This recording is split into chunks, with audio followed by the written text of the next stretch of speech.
That was a great presentation by Zach. Next, we'll be having Melanie from TCM New Jersey share a little bit about coalition building with frontline communities.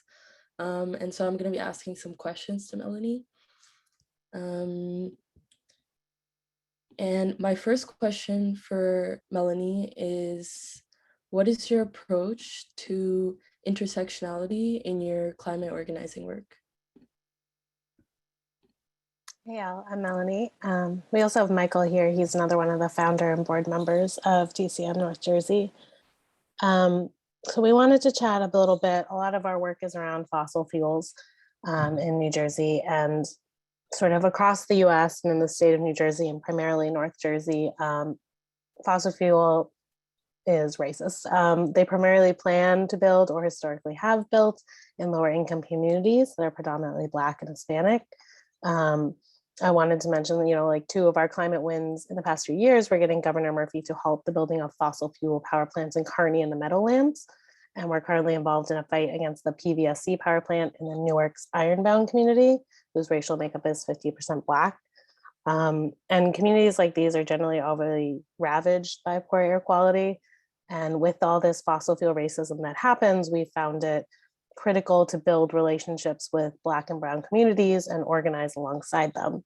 As TCM North Jersey, we are predominantly a white group and found that one of our main organizing goals is to figure out what solidarity work looks like locally. I'll get into maybe like two examples in a sec.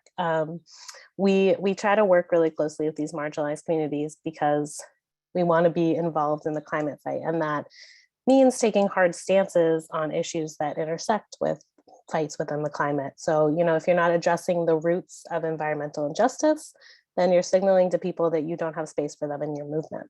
And it's kind of easy for climate groups to take this sort of insulated tunnel vision approach to climate. So to build those relationships and create a strong coalition, you want to show up for all issues.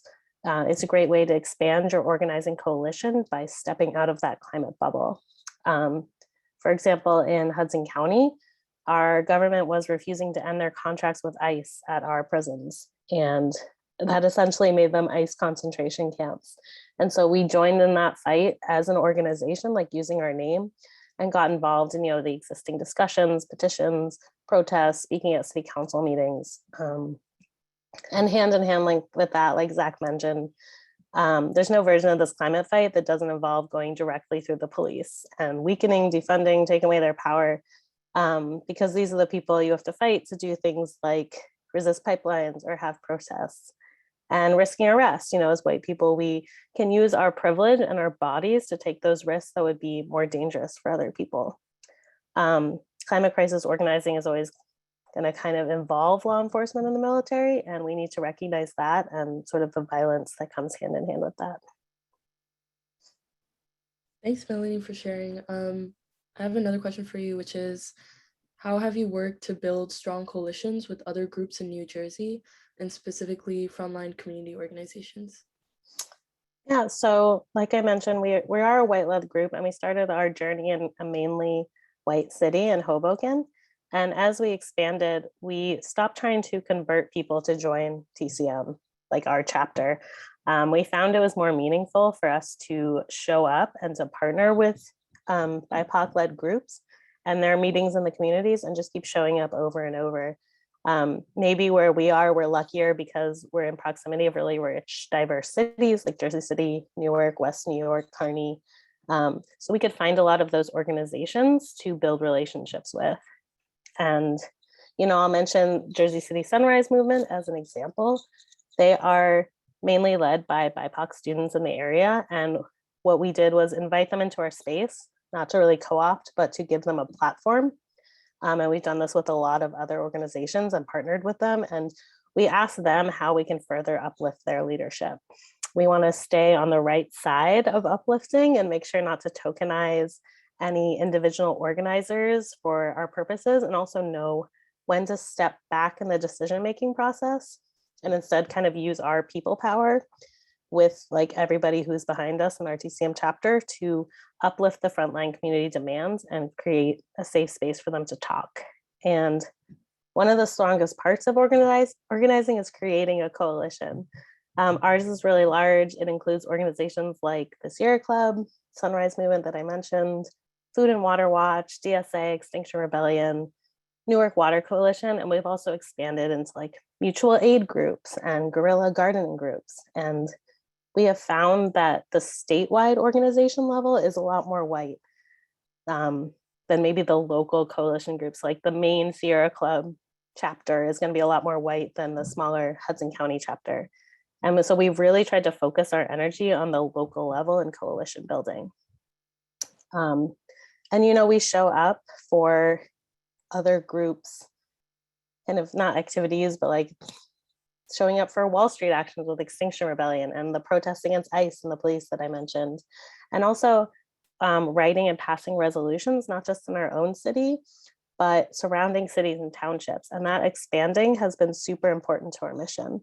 Expanding our scope and entering this kind of multi-tactical organizing space has allowed us to deepen our relationships with various local communities.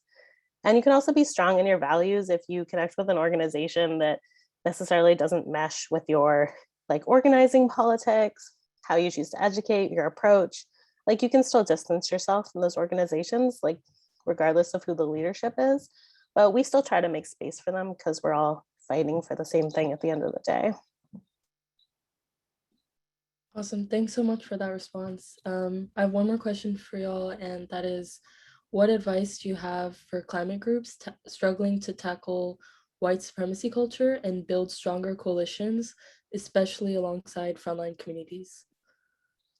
Yeah, the examining and dissecting white supremacy culture is really important because, you know, in a lot of mainstream climate group messaging, there's this desire to paint the climate crisis as an impending disaster rather than something that's already affecting marginalized communities. For example, you know, we bring up at city council meetings a lot that we see all these stats about asthma and health issues and even death because of the poor air quality in these communities like Newark and Jersey City because of existing fossil fuel pollution. And also being a voice at the table that's really anti-burnout, having compassion for people's time and energy, and making space for mental health is really important. We work with a lot of groups with younger members, and we find that these younger members are just the most passionate organizers, especially BIPOC organizations like Sunrise Movement. And they feel more of a responsibility to like problem solve because they're carrying the burden, they're more affected by it, they feel they have a lot to prove. So we're proud that our chapter like makes the space to like care for these people and be a voice for them. And just kind of like, especially because we don't have any like funding, we're not connected to local government, so like we can be there to say the hard things in the room without necessarily like as many repercussions that other groups may have. And we're not trying to act as like white saviors in these partnerships. You know, we're there to support and uplift frontline communities' demands. We're never trying to poach from these groups. We are showing up to their organizing again and again. Like you can add them to your informational pipeline, but we would never like claim their work or their members as our own. And it's also important for us as a group to think really deeply about our structure, our leadership, our membership, and recognize where white supremacy might be showing up. And that's like a really hard conversation to have, but we're really the only ones who can keep our board or our chapter in check. And again, just really, you can build a name for yourself in your community, but your focus should be uplifting these other groups and putting yourself out there in the community space and be willing to develop relationships and be part of a strong and meaningful coalition. And I'm not sure if that was fully 10 minutes, so Mike, if you have things to add, feel free. Hi, everyone. You did a great job, Mel, as of course I knew you would. I suppose a general thing to think about in regards to building these coalitions and working together would be, yeah, I mean, really mostly what you said, honestly, about really focusing on burnout, especially because There's a lot of tendency, and it comes from like a good place in your heart, where you meet this wonderful BIPOC organizer, and they're like a powerful speaker, and they've got like 5 friends who come to every meeting, and like they're dynamic, and you kind of have this tendency then to be like, oh, I want them to come to this thing and this thing and this thing, and then all of a sudden you've gone down this road where you've kind of like tokenized this person, and you're also burning them out because you need them to speak. You're trying to defeat a power plant, and it's in their home, and so of course they care, they understand how important it is to defeat this power plant. But then all of a sudden their schedule, on top of working a job to pay for school, going to school, having to deal with like their lives, is also 5 rallies that the Sierra Club wants, that the Sunrise Movement wants, that their own group wants. And it was really important for us early on to kind of be oftentimes the only group in the room that was talking and saying, you don't have to come to every single event. Like if you not showing up is going to sink this whole movement, then it wasn't going to succeed, and you really do have to take care of yourself. And I think that that's really important to think about in that space.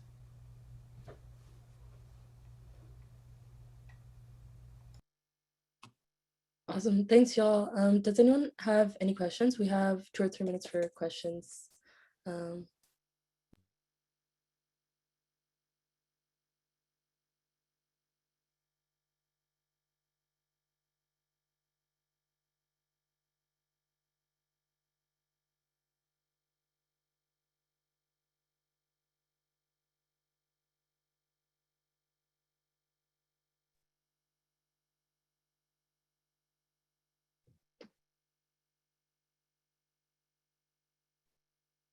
Yeah, Kurtz, do you want to go ahead? Yeah, I really enjoyed the presentation. I'm just curious how much time you spend going to their events, to their the things that they're organizing within their communities, and showing up as a partner there on their issues. A lot.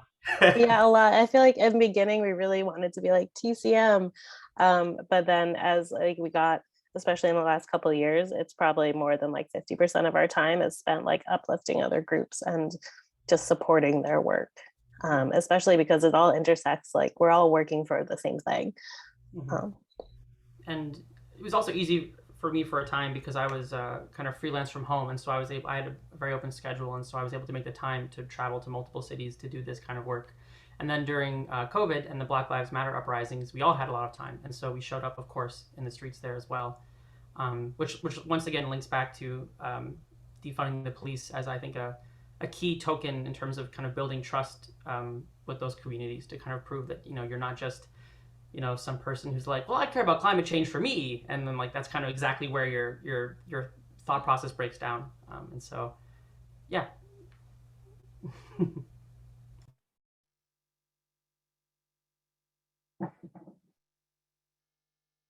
Awesome, thanks so much y'all for sharing and for doing this important work. Next we're actually going to be getting into small